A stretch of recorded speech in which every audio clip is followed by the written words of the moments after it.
WABG, the Delta's leading news source. Thanks for joining us here on the ABC 6 News webcast. I'm Tonya Carter on this Wednesday, October 17th, 2012. Well, topping our news, the family of an Itabena man murdered last month speaks out. The mother and wife of the late Christopher Cross wants the community to help find those who may have been involved in his murder. 31-year-old Cross found dead inside his vehicle in an Itabena alley the morning of September 15th. Authorities say he died of a single gunshot wound to the chest. Cross leaves behind a wife, Sonia, 3 children ages 5, 10, and 13. Now, police have charged an Itabena man with the 31-year-old's death, but Cross' mother, Sandra, says that's not enough. She now wants the community to help her bring the other alleged suspects to justice. Well, Greenwood Police Department is bringing awareness to a very important issue. In celebration of Domestic Violence Month, Greenwood Police will host a domestic violence law enforcement training. The training is tomorrow at the Greenwood Police Department on Main Street. Now, tomorrow's course consists of 4 hours of training devoted to the most current domestic violence issues and recommended response procedures. One of the topics that will be discussed includes updated domestic violence laws. Now, it's free and open to all law enforcement agencies across the Delta.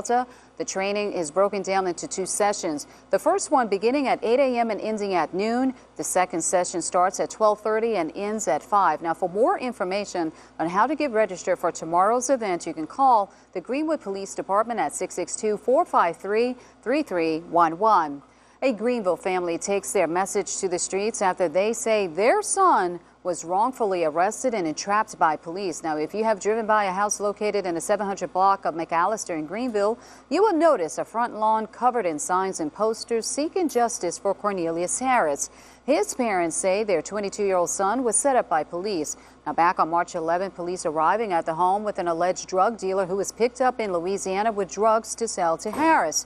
The parents of the man, who now sits in the Washington County Regional Correctional Facility, says their son, who was on probation for prior charges, had nothing wrong to warrant an arrest. They say putting signs on their lawn is highlighting what they consider to be police corruption and entrapment tactics. Everybody's giving me thumbs up, saying that, they're glad that somebody is finally standing up for what's right. And, that's the only thing I can do. We don't understand is how is it that a person can get stopped in Louisiana and then the police can traffic the dope to Greenville and put it on our citizens. My son was at home on a Sunday, on the Lord's Day, doing nothing. In the hole until the nurse seen him.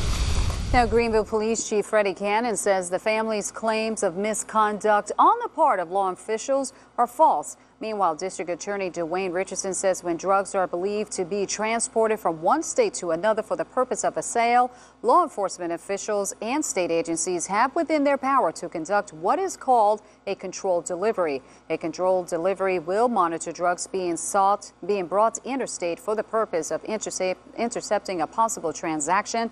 According to Richardson, a transaction in progress was what got Harris apprehended. Well, Delta State University's Department of Social Work teams up with the Sunflower Senior Companion Program to spread the word about the importance of volunteering. Volunteers with Senior Companion were on campus today speaking to Dr. Jana Donahoe's Volunteer 101 class. Each volunteer getting to share stories with the students, stressing the importance of volunteers. DSU students also getting a chance to speak out and tell their stories as well. Senior Companion is a group of older adults who are caregivers to other older adults and making a difference in their lives. Senior Corps is a sister program of AmeriCorps and consists of 77 people who are 55 years of age or older. You've been watching the Delta's #1 news source.